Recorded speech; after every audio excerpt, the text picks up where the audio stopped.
কয়েক মাস আগের ঘটনা। সেদিন প্রবল ঠান্ডা হাওয়ায় গায়ে জ্যাকেট পরে বিকেলে বই কিনতে আন্দরকিল্লায় গিয়েছিলাম। শীতের মধ্যে টুপটাপ টুপটাপ করে অল্প অল্প বৃষ্টি হচ্ছে। সেই বৃষ্টিতে ঠান্ডা আরও বেশি বেড়ে গেল। কিছুটা হাড় কাঁপা নিয়ে বই কেনা শেষ করলাম। আন্দরকিল্লা এদিকেই JM সেন হলে আমার এক পুরনো বন্ধু থাকে। ভাবছি ওর সাথে দেখা করে যাব। ও আবার ঘর থেকে বের হতে চাচ্ছিল না, কারণ তখন আবহাওয়া প্রবল অনেক শীত।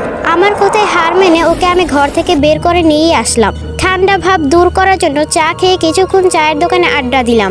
নানান রকম কথা বলছি মনটাকে ভালো করার জন্য। তবে চায়ের দোকানে আড্ডা ভালো না জমায় চলে গেলাম DC হলে। বেশ নিরিবিলি জায়গা।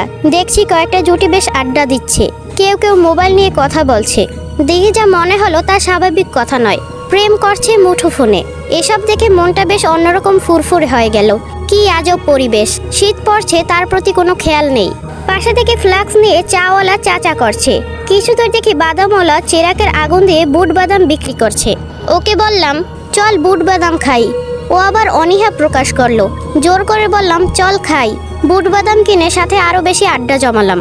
আড্ডা দিচ্ছি ঠিকই, কিন্তু চোখ আমার সবখানে। কে কি করছে না করছে লক্ষ্য করছি। দেখি একজন দম্পতি তার মেয়েকে নিয়ে DC হলের মঞ্চে থাকা জায়গায় বসে তারা কথা বলছে।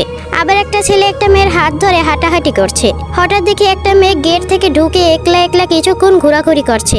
ওর আশেপাশে কেউ নেই। আমাদের পাশে থাকা বসার জায়গায় কিছু দূরে বসে আছে। মেয়েটার সাথে দেখি আসলেই কেউ নেই। কিন্তু রাত তো হয়েই এলো। শীত পড়ছে। একলা একলা বসে থাকার মানেটা কি? গায়ে কোনো শীতের কাপড়ও নেই। সেলোয়ার কামিজ পরা মেয়েটি। চেহারাটা পরিষ্কার বোঝা যাচ্ছে না। আফসা আফসা আলোতে কিছুটা দেখছি। আচ্ছা যাক, নিজের কাজে মন দিলাম। আমার বন্ধু আমার সাথে বকবক করে কথা বলেই যাচ্ছে। আমি ওর কোনো কথা শুনছি না, শুধু দেখছি এদিক ওদিক। কেউ কেউ দেখছি মুক্ত উদাস মনে সিগারেট টানছে। আবার কেউ কেউ দেখছি চলেই যাচ্ছে নিজ নিজ গন্তব্যস্থলে। প্রায় খালি হয়েই এলো জায়গাটা, কিন্তু মেয়েটি বসেই আছে। জায়গাটা আর নিরাপদ না ভেবে বের হয়ে এলাম, কারণ রাত তখন 9:30।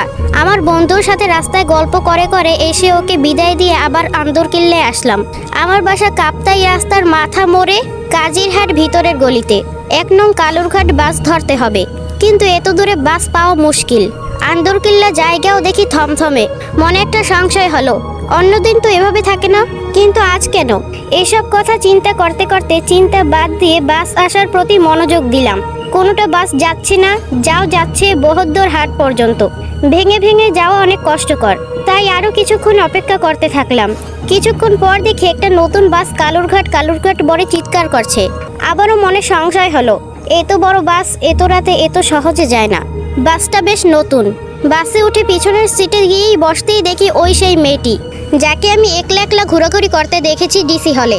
কিন্তু ওই মেয়েটি এই বাসে আসলো কিভাবে? এই বাস তো নিউ মার্কেট থেকে আসছে। তাহলে মনে আমার অনেক প্রশ্ন ঘুরপাক খাচ্ছে। প্রশ্নেরা আমার কাছে আসছে আর যাচ্ছে। আজব চিন্তা আমার পাশে এসে বসে আছে, কিন্তু না ভেবে উপায় কি? চিন্তার তো বিষয়। যাই হোক, আমি আমার সামনের দিকে ফিরে তাকালাম। বাস ছেড়ে দিয়েছে। আমি বাসের জানালার দিকে তাকিয়ে রইলাম। বাস ড্রাইভার পেছনের দিকে লাইট জ্বালিয়ে দিয়েছে। কিছুক্ষণ পর আমি মেয়েটির দিকে তাকিয়ে আছি। বাহ, বেশ সুন্দর মেয়েটি। তখন অন্ধকারে ভালোভাবে দেখা যায়নি। বয়স আর কত হবে? আনুমানিক 20 থেকে 21 হবে হয়তো। ওর দিকে না চেয়েও পারছি না। বেশ অপরূপ দেখতে, কিন্তু এভাবে তাকিয়ে থাকলে নিশ্চয়ই অন্য কিছু মনে এনে সন্দেহ করবে। কেমন জানি দেখতে মেয়েটি। একবার তাকিয়ে থাকলে দেখতে অনেক সুন্দর লাগে, আবার আরেকবার তাকিয়ে থাকলে মনে হয় অদ্ভুত ধরনের বিকৃত চেহারার। ঠিক তাকাতে যেন ভয় হয়। খেয়াল করে দেখি ওর চোখ মুখ জল করছে। হাতগুলো দেখতেই বা কী রকম, পুরো অদ্ভুত ধরনের। বাস পূর্ণ গতিতে চলছে। আমার তো ঠান্ডায় যায় অবস্থা। গায়ে জ্যাকেট পরেও নিস্তার নেই। কিন্তু মেয়েটি ঠান্ডা সহ্য করছে কিভাবে? মেয়েটির কপালে তাকালে মনে হয় ঘামের বৃষ্টি ঝরছে। এভাবে করতে করতে সব যাত্রী কোন সময় নেমে গিয়ে কমে গেছে টের পায়নি। এত বড় বাসের মধ্যে আমরা 4 জন, বাস ড্রাইভার আর কন্ডাক্টর। এদিকে আমি আর সেই মেয়েটি। বাইরে তাকিয়ে দেখতেই দেখি কাপ্তাই রাস্তার মাথা চলে এসেছি।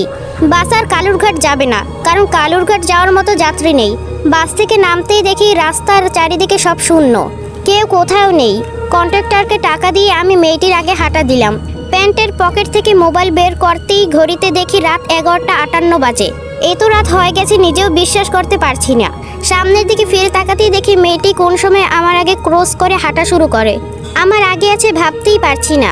এত তাড়াতাড়ি ক্রস করলো কিভাবে? আমি তো মেয়েটির আগেই ছিলাম। অবাক চোখে পিছন দিকে ফিরে তাকাতেই দেখি পিছনে সেই বাসটিও নেই। এ তো অল্প সময়ের মধ্যে চলে গেল কিভাবে? অন্তত বাসটির ইঞ্জিনের শব্দও তো শোনা যেত, অথচ শুনতেই পেলাম না। আমি আবার সামনের দিকে ফিরে তাকাতেই দেখি মেয়েটির হাঁটাচলা অন্যরকম, ঠিক স্বাভাবিক মেয়েদের মতো না। আমি মেয়েটি থেকে 20 হাত দূরে ভালো করে খেয়াল করতেই দেখি মেয়েটির থেকে কি যেন আস্তে আস্তে গলে গলে যাচ্ছে। আমি তো ভীষণ ভয়ে ভয়ে আছি, কারণ রাস্তার আশেপাশে কোনো জনমানব নেই। নিস্তব্ধ জায়গায় শুধু আমি আর মেয়েটি হাঁটছি। হাঁটতে হাঁটতে দেখি মেয়েটির কেমন যেন রূপ পরিবর্তন হচ্ছে। আমি ভূত পেতনি এসব বিশ্বাস করি না, কিন্তু আমার চোখের সামনে কি এসব ঘটে যাচ্ছে নিজেই তা বিশ্বাস করতে পারছি না। আমার মাথা তখন ঝিমঝিম করছে, শীতের মধ্যে আমার শরীরে ঘাম ঝরছে। নিজেকে নিয়ন্ত্রণ করতে পারছি না, কারণ আমার আর এক হাতে বইয়ের বোঝা। হঠাৎ চোখের পলকে দেখি মেয়েটি নেই, উধাও হয়ে গেল মেয়েটি। আমি আর হাঁটতে না পেরে চোখ মুখে অন্ধকার দেখছি। রাস্তায় পড়ে যাওয়ার মতো অবস্থা। আলোকিত রাস্তার স্ট্রিট লাইটও আমাকে আলোকিত করতে পারছে না। সবকিছু যেন স্থির হয়ে আসছে, মনের দম ফুরিয়ে যাবার উপক্রম। আকাশের দিকে তাকাতেই দেখি আকাশে একটা তারাও নেই, সব শূন্য। আমি নিশ্চুপভাবে ভয়ে ভয়ে আমার বাসার দিকে এগোতে থাকলাম। বাসায় পৌঁছাতে শুকনো জায়গায় একটা পিস্তিল আচারও খেলাম, তবে ভাগ্য ভালো পরে যায়নি। বাসায় গিয়ে অন্য কিছু না ভেবে সোজা ঠান্ডা পানি খেতে লাগলাম। ভাবতে লাগলাম আজকে যা হলো, যা আমার জীবনে কখনোই ঘটেনি। কিন্তু মনে আমার এখনো প্রশ্ন, কোথায় গেল মেয়েটি?